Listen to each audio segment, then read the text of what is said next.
برفقات تاريخ نعيشه. زي ما احنا شايفين هنا هنبدأ المجموعة بعرض صورة وشرحها دي بمسار النباهة لنشأة برفقات. زي ما احنا شايفين مبنى المختلط اللي فيه الساعة وبعض المباني البسيطة اللي خاصة بالهيئة وشاطئ الشاطئ برفقات أو الضنبا زي ما كانوا بيسموه.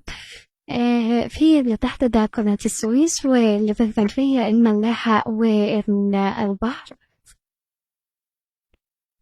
دي مباني هيئة قناة السويس الفيلات، يعني فيلات الهيئة. وهنجيب بعد كده الفترة اللي هما كانوا بيبنوا فيها والرسم التخطيطي لفيلات الهيئة المتنوعة. دي كانت مساحة برفقات بس. أنا في آخر الفيديو هنشوف الصورة اللي احنا مكبرينها وكنا بنشرح عليها. أرجو إن الفيديو ده يكون ده إعجابكم. دمتم في رعاية الله وأمنه، أستودعكم الله. السلام عليكم ورحمة الله وبركاته.